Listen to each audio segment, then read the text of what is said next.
big cities, you know, crazy people will try and destroy everything. And in the 1890s, it happened to be from the radical left, anarchism. And one thing I loved about anarchism as a subject was that, you know, they're not cold-blooded, nasty or grasping killers. You know, they're idealists. So I thought I could have a character who, with the best of intentions, wants to set the train on fire, you know? So I needed to pick an anarchist. And you know, the stereotype of anarchists in fiction is that they are sort of very gaunt-cheeked Eastern European men. And of course, they, like all radical movements, they included lots of sort of fresh-faced young people. And I thought, okay, I'm going to go for a young woman. And I sort of looked around to see who was in these radical circles. And Madeleine Pelletier, who I've nicknamed Maddo in this book because I had a lot of characters whose names were 3 syllables and beginning with M. That's the problem with historical fiction. You can't choose your characters' names, and they often have, like my Irish novels, it's one Mary or Elizabeth after another, you know. Anyway, Madeleine Pelletier, she was in feminist circles and anarchist circles and sort of workers' rights circles, and she went on to be a doctor and a passionate sort of fighter of tyranny. But at the point where the year my train crashed, she was just like 21 and unhappy and raging. So I liked the idea of choosing her as someone who, I don't know that she ever made a bomb, but she certainly could have.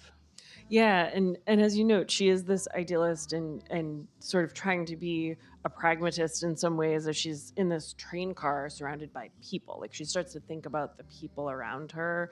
You can sort of sense her conviction maybe wavering a little bit and then becoming re-entrenched. Well, at one point she realizes that she got on too early. Yes. She should have got on just before setting off the bomb, because once you sit around for several hours with people and smell their snacks and listen to their chat, you know, they get humanized.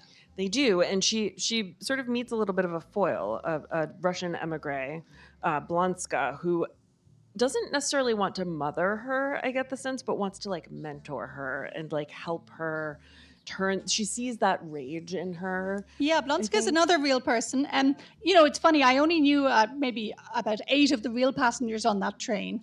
You know, there weren't complete passenger lists published or anything, so I had a lot of room on my train.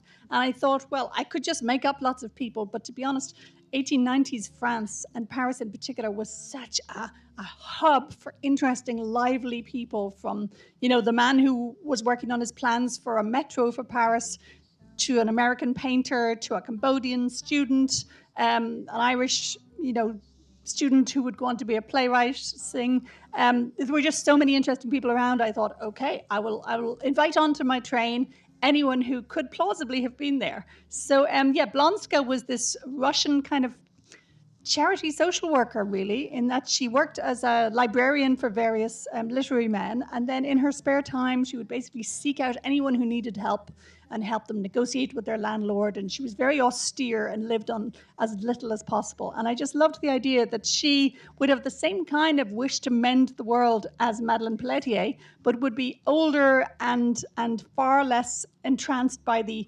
myth that you can, you know, make the world again by blowing it up.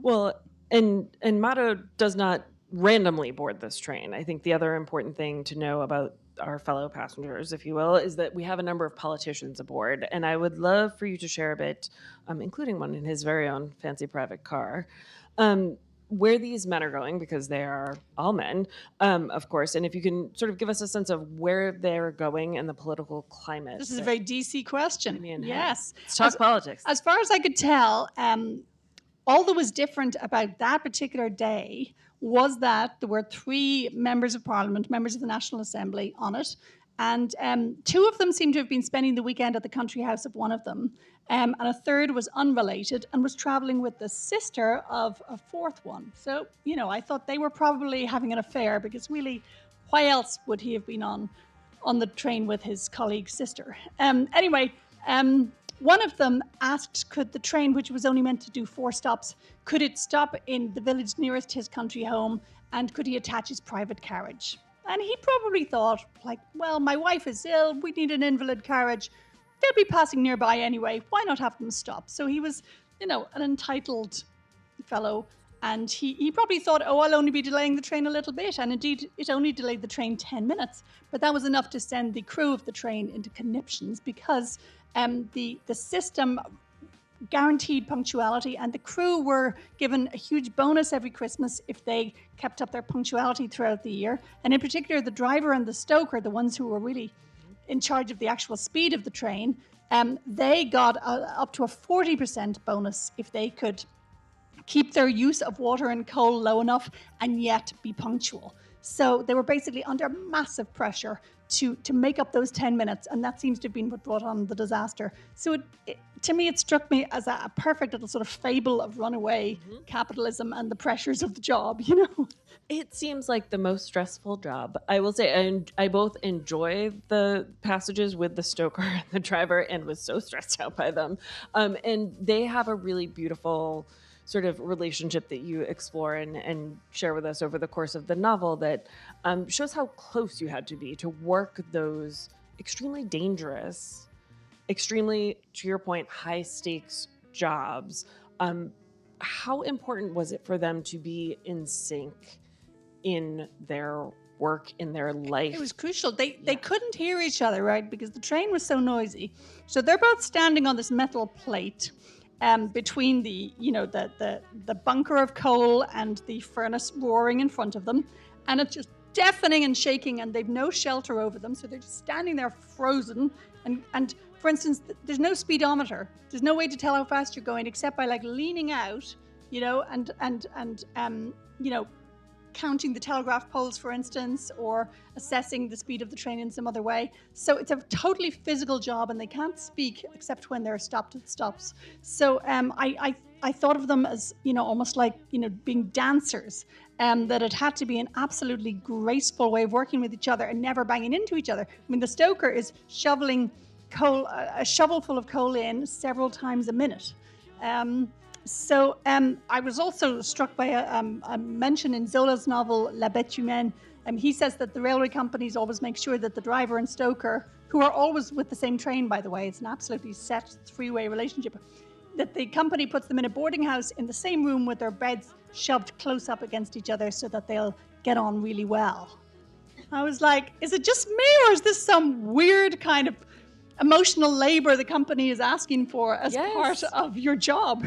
Talk about, being signed up for the company in every possible way. And French bureaucracy, although annoying to anyone who's living there, for instance, the year we were there, for our daughter to go on a school trip to Brussels, we parents had to show our passports as well as hers, But this means that French bureaucracy is a treasure trove of information for the novelist.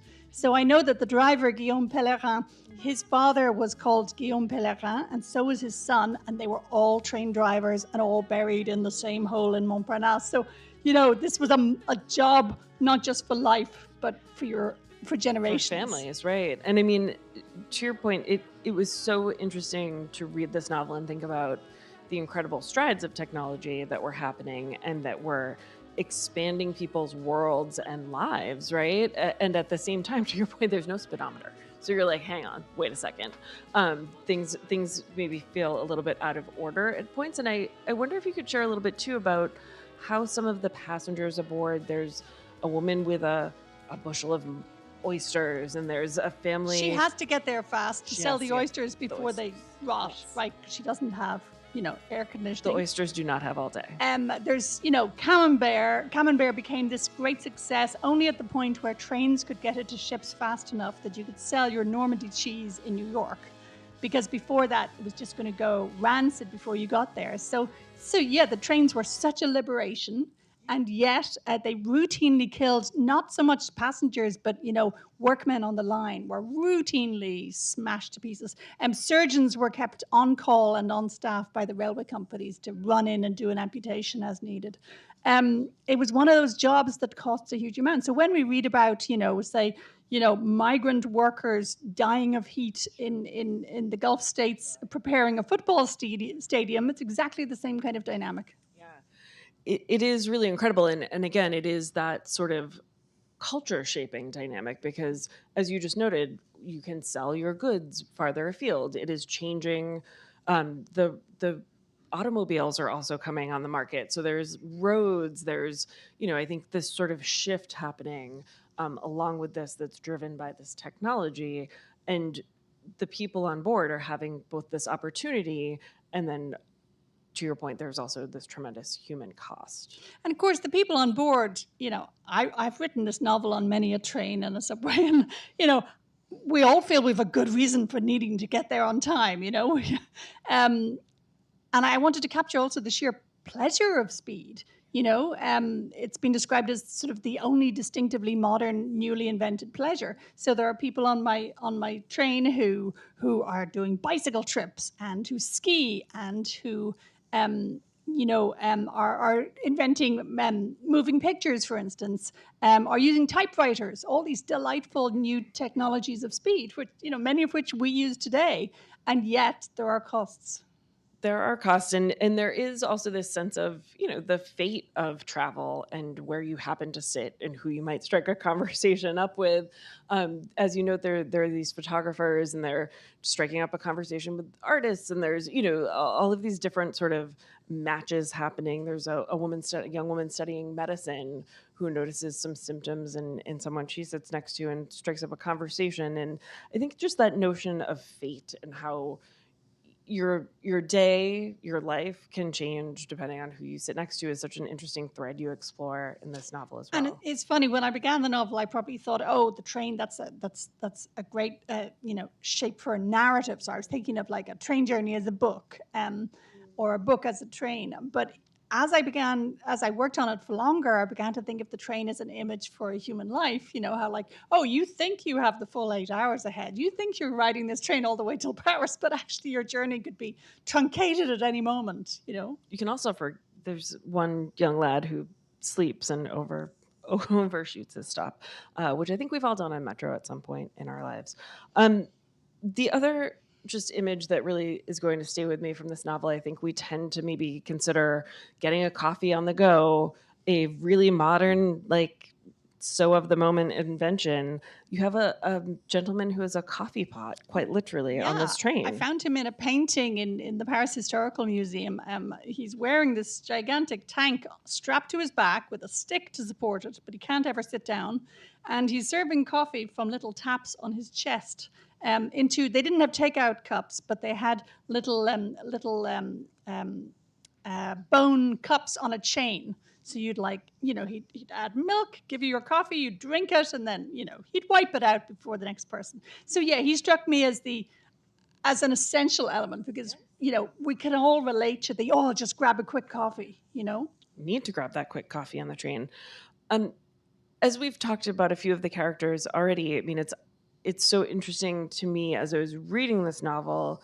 I imagined you had done quite a lot of research. And then when I got to the notes at the end, I was bowled over by how much research you did, because virtually everyone in this novel is, as you sort of have mentioned already, was a real person from the time.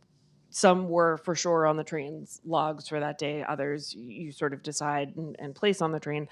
How difficult was it for you to decide who to include? Very hard. I had an even bigger set of characters, but some of them I would do, 3 weeks of research. I would order specialist biographies and so on, and then I would start writing their scenes.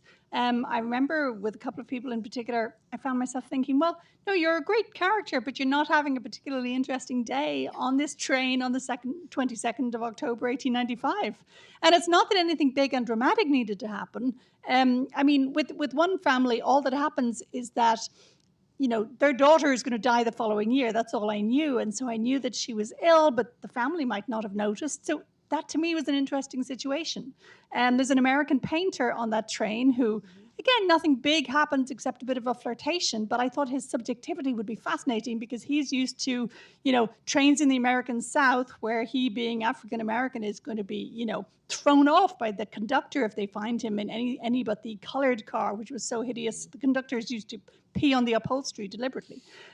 So I thought he's sitting on a train in France thinking, I seem to be allowed to sit in the second class carriage. Nobody's going to kick me off. He would see it differently. He'd be an interesting point of view. So the whole thing was a kind of, thrilling exercise in multiple points of view, I suppose, and everybody noticing different things and everybody spotting different things. Yeah, no, it's so true, because there is, as you note, all of these sort of unplanned, unexpected conversations that crop up. As you note, people are seeing things about their fellow passengers. They're noticing them in ways that, again, as you might notice a detail about someone, they maybe aren't able to see themselves. And I really enjoyed the sheer spark between people who were very different. So, for instance, there's a model of Gauguin's who, from somewhere in Indonesia, nobody recorded her name other than Anna, and nobody recorded for sure where she was from, but we know that she was Gauguin's model. So I have her on the train, and I have young John Synge, who would go on to be a great Irish playwright, but was just a kind of a student drifter at the time and really shy with women. And I thought, oh, I like the idea that he spots her and he's entranced, but he's just so shy of her.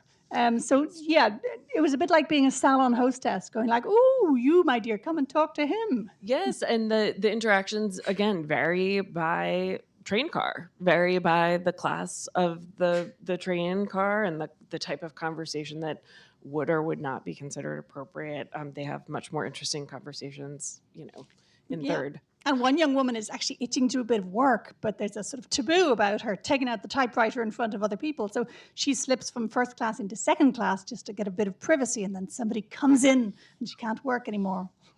It's true. And there's also a young woman who works for a photography company who's, just struck me as someone who is very forthright and ambitious and, is frankly smarter than her boss, who she's on this train with, and is thinking about the potential for photography and the ways in which it could be used that are much more interesting than her male colleagues and the clients that they're talking to. And she just really struck me as, again, someone who saw the possibilities and the potential in this technology that others are sort of just unable to see. Yeah, I mean, every technology has its sort of official inventors who are really sort of leaning over the laboratory bench. But then they have the people who get bright ideas about what to do with it. I mean, Edison famously said that he invented nothing. He was just had a kind of a knack for what you might do with with these technologies. And I did want to capture the sheer excitement of the time. The kind of like, whoa, we found this object, which it's possible we could like make little continuous films with this. How's that for an idea? Because I mean, so many of these things we use today, we benefit from today, we enjoy today. So I didn't want the whole thing to be a sort of a ranting about the price of technology, We have this woman to thank for Instagram and all the fun videos that we watch to get us through our day. As you were writing this, I do wonder if there was anything that struck you as a parallel to this moment as you were reflecting on that time several hundred years ago, or if you feel like we are just at a totally different point where the parallels are difficult to draw. I mean, the parallels are not exact. I wouldn't say my main fear today is of anarchist terrorists, but no, there are plenty of parallels. In particular, the kind of timeless issue of sort of what you do about tyranny, what you do about corrupt and unfair leaders. Do you just incrementally keep working away, nibbling away at the edges of the problem, or do you decide that, destruction of everything is the best way through? So I was even at the level of the detail, there were so many things that struck me as similar to what I've lived through. For instance, I was trying to choose some earrings that a character would wear, and I found that birds were used a huge amount in ladies' hats and jewelry. So I decided to give a pair of hummingbird head earrings to one of my characters. But then somebody else sees them and is like, "Oh no, she hasn't heard of the anti-bird, don't use birds in jewelry campaign." And we've all had those, ethical dilemmas, haven't we? Like, oh, meant to be boycotting that, I mean, frankly, as a Canadian, I'm meant to be boycotting American goods at the moment, and yet here I sit, We thank you for still joining us. No, it is. There are some, I think, striking parallels, and I think, again, thinking about the technology and how it was shaping lives and how it still continues to shape our lives as it's advanced in those forms is just really interesting. I wonder, to sort of shift gears a little bit, we just hit 5 years since the pandemic, right? A time when you could not really go freely travel, right? When the world did seem to slow down a little bit, or at least our ability to navigate and travel through it was restricted. And I wonder whether that period, I understand you wrote this novel sort of in 2022. 22, 23, yeah. How that influenced your approach to this book about travel, or Interesting. Nobody's asked me this question, but yes, it probably does reflect a real enthusiasm in me for public spaces. I notice I've not only gone to the theatre more since COVID, I've been more willing to pay for good seats. I'm like, let me breathe in the air. Let's all mingle our breaths. And then of course the person beside you coughs in a spluttering way, and you think, maybe this was a bad idea, but no, I'm enjoying public spaces, live in-person gatherings, and even travel more, because I realize it can all grind to a halt. I know, I found that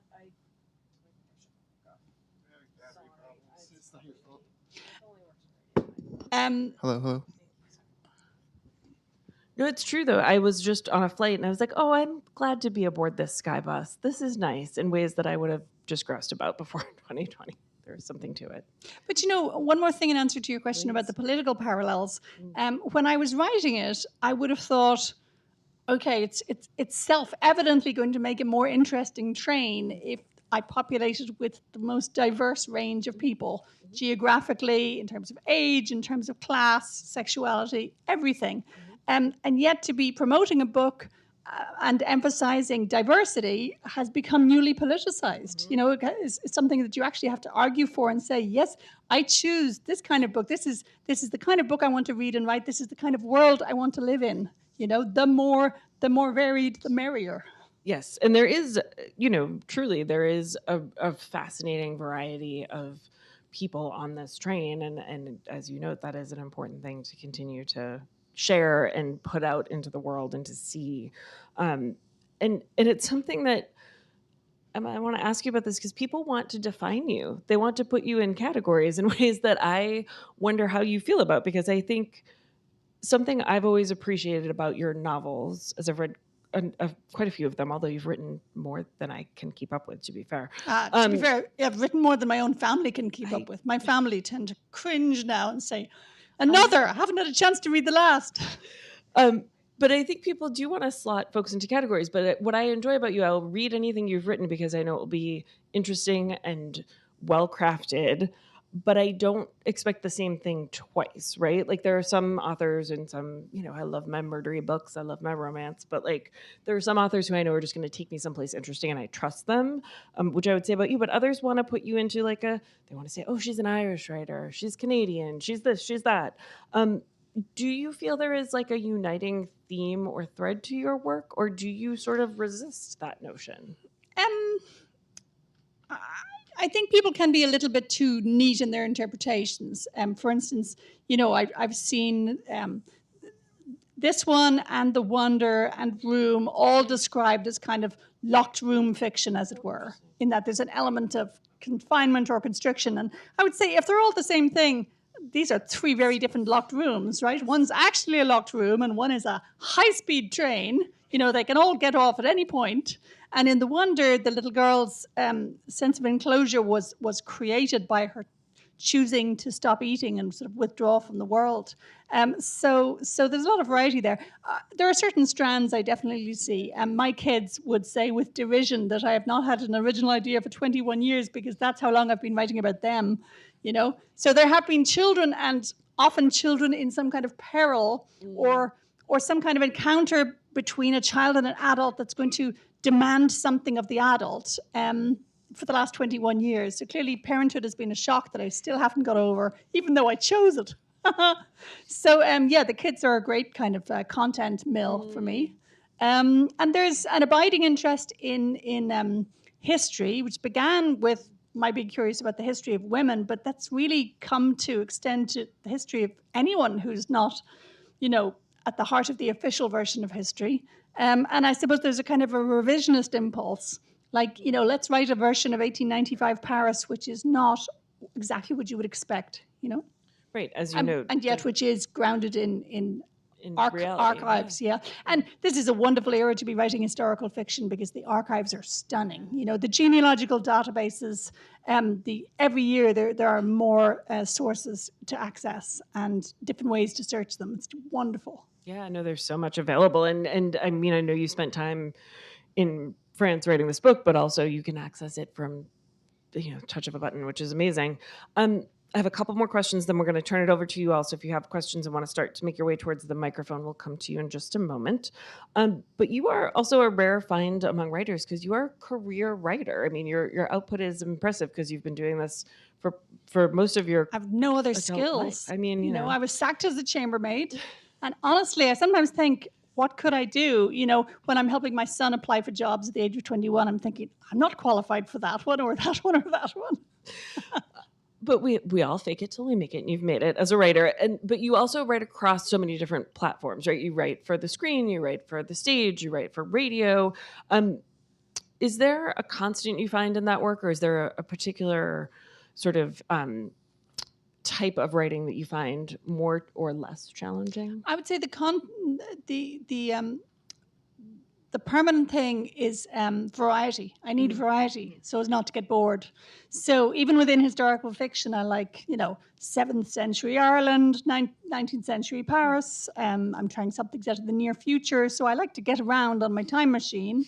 But I also like to try different genres. And in particular, when I start a new one, I often feel so afraid. I mean, starting to write a feature film for the first time, I was like, who do I think I'm kidding? This is specialist work, veiled in obscure jargon. I don't know where the third act climax is, And similarly with writing children's fiction, I felt very intimidated by that too.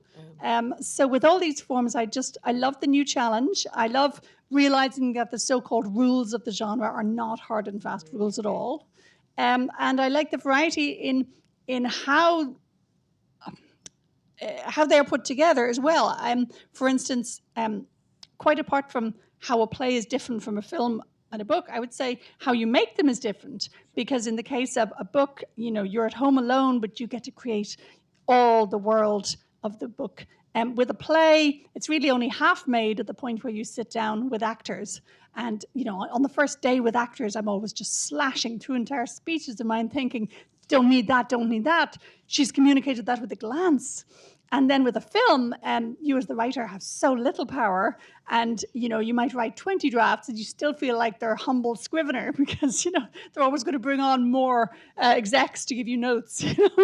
On the other hand, the end product is highly glamorous, because your friends will be so much more impressed by one red carpet kiss with Florence Pugh than by any number of books. It's almost insulting to me how little my family and friends cared about my books compared with my 2 films. Well, we care about your books and your films.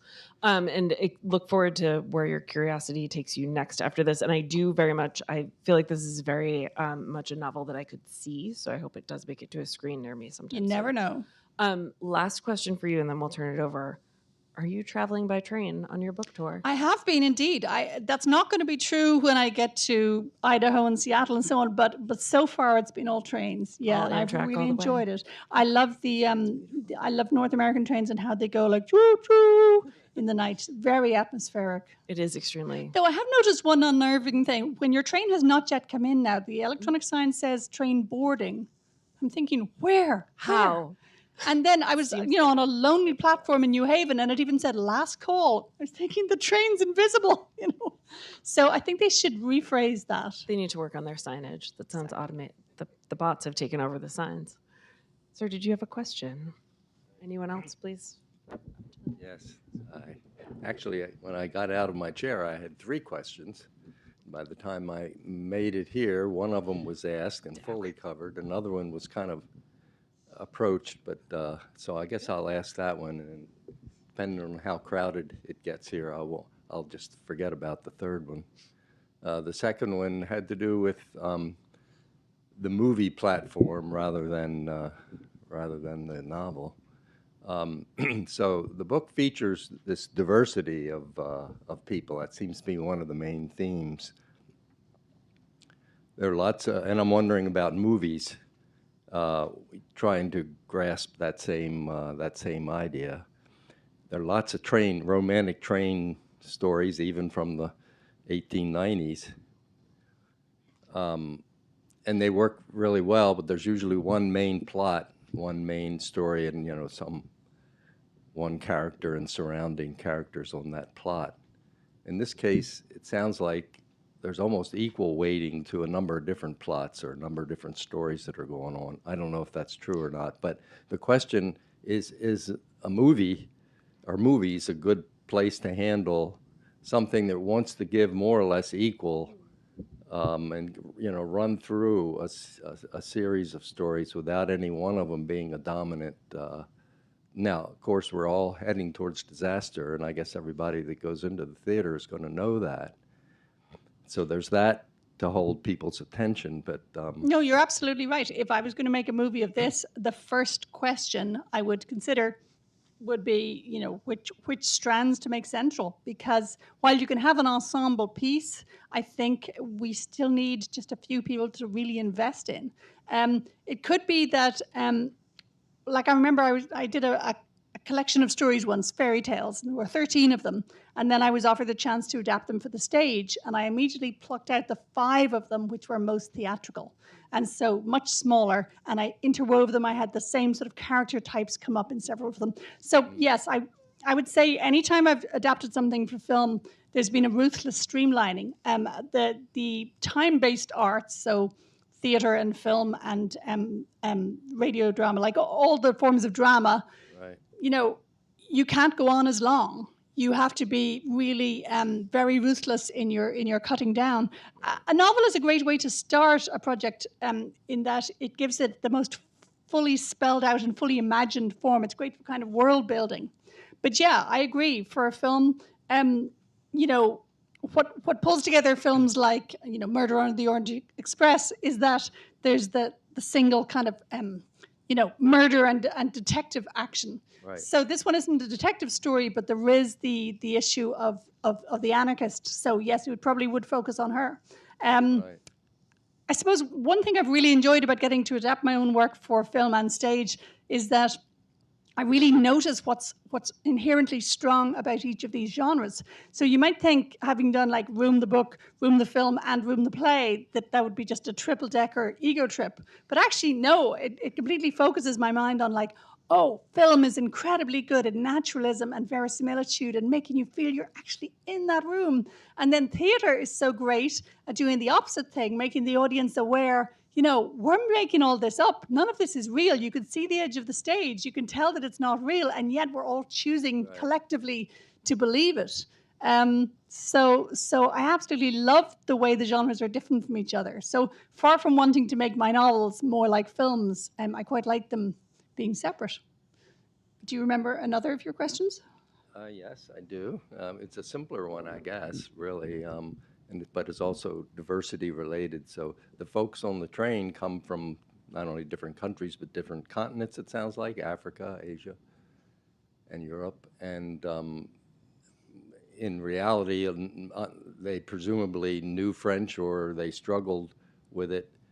The dialogue, though, in the book where you have to get across the conversation the to book is the written reader. with English for French, as it were. Yeah, without any, I don't know how smoothly you can bring in French phrases or anything. I stick in the odd slang word, or say monsieur rather than sir, but mostly it's written with English for French. I think readers can handle any variation on that. You just have to be consistent. So with my novel a couple of years ago, Haven, they would have been speaking early Irish, and I use English for early Irish, and every now and then I use English for Latin. So I have to say something like, he then switched into Latin for the prayer.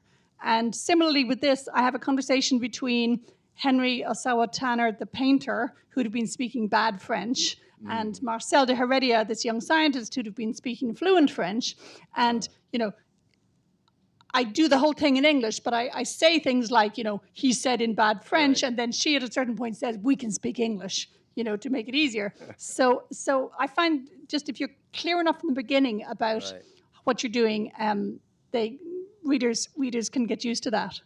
But in some ways it's very liberating, because then it means that the English you use doesn't have to sound exactly like 1890s English in England would have, because the translation gives you a chance to to kind of freshen things up a bit. That's why translated versions of classic plays in other languages like Molière can be so wonderfully slangy, because it's like we're translating it anyway, you know, we can stick in a few modern words. Thank you very much. Thank you. Any other questions? Yes, ma'am.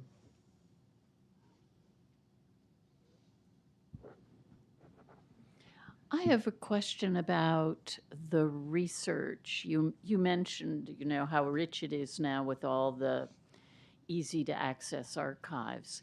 But I was wondering if when you began and started doing research for your earliest books and maybe didn't have quite the same accessibility, and now you have all this vast swath of information, has that changed the way you may conceptualize the characters and situations at all when you sit down to write? It's a good question, but I'm not sure that it has. I think the main difference it's made is that I can work a bit faster.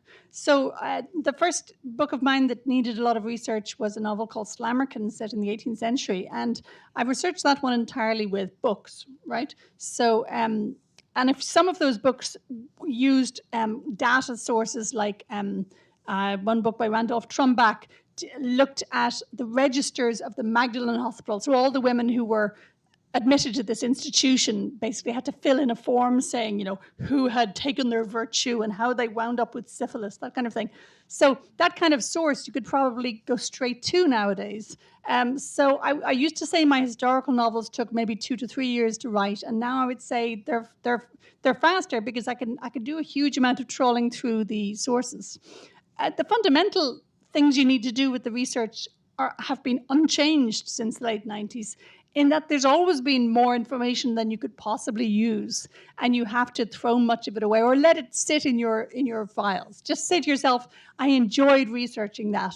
For one of my previous novels, Frog Music, which is set in San Francisco, I had a whole subplot featuring, going blank at his name now, Muybridge, the photographer who did those motion studies of, say, horses and so on. He was in San Francisco at the time. So I spent a good month of my life reading up on him. And then I decided that he was a distractingly famous element in that case because he was pulling focus from a real murder that happened.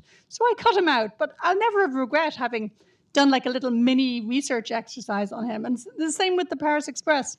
And I could never hire somebody else to do my research because I don't know in advance what I want to find. I just read in a very open way. And I don't make myself finish one topic before I go on to the next. I find one rabbit hole leads to a warren and into the next rabbit hole.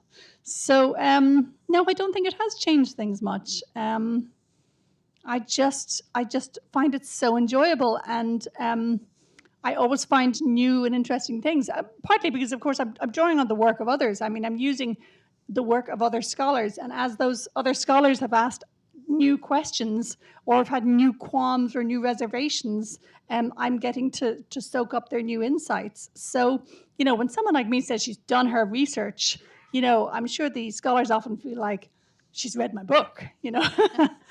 So sometimes I do write to the scholars afterwards and gratefully send them a copy, you know. They tend to be incredibly generous with their sources. They're just glad that anybody's talking or thinking about their special interest topic. Thanks. I will never forget, and I wish I could remember who it was, but I remember an author saying the hard part about the research is stopping it. Because they would say, as you were saying, the hidey holes, the rabbit warrens, they called it research rapture. And that's a great phrase. It's not a great phrase, and I wish I could and if I'm having a day where my own words are not flowing, I don't call this writer's block. I just call it a research day. That's an excellent spin. Any last questions from y'all before we say farewell to Emma and send her off to her next train, which she should board only if it's there? Yes, ma'am. My next train is into Virginia, by the way. I'm kind of zigzagging south down the east. I love your writing. Thank you. Let's love it. Do you have a schedule for your work for research and writing? Like, do you get up and like work from 9 to 5 or on weekends or, you know? No, if I'm reading a really good book, I just don't get dressed after breakfast. I just sit there. My daughter and son and partner go off about their day, and I sit there saying to myself, I'm a novelist. I'm allowed to sit here. But no, a more typical day, I get to my computer once the 17-year-old's off to school. And what I do on that computer could be anything from, ordering pastries. Like during COVID, I decided I had to keep our local bakeries alive. So we now have a serious family habit ordering a lot of baked goods. It could be that, it could be research, it could be proofreading something of mine, it could be making travel arrangements to visit Politics and Prose. It's all a random soup. And I have not structured this in any way because I haven't needed to. Whereas I think some writers find the writing really hard, and so they have to set themselves rules about time or place or a separate office to work in or a set minimum of words. But if you really enjoy the writing, you will get to it, I find. The only discipline I have that I would really recommend is that I write myself 5-year plans. Saying things like, Emma, don't take on another film project until another one of them has been made. Like many writers, I have many ongoing film projects. Or I'll set myself a rule like, don't do book reviews. They use up too much of your time. So I'll chart what I'm writing in each year and what I hope to get done each year. So yeah, I set goals over the course of a year, but not over the course of a day. Like that. No more. No more. But keep those bakeries going, because that is truly the important work. It's vital. Anyone else before we head back into the rain? I know. We need more books before we go out in the rain, so make sure you buy Emma's, obviously, and several more to go with it. They get lonely. Emma, thank you so much for joining us. It's been a treat. Thank you. It's truly a Thank you. pleasure to talk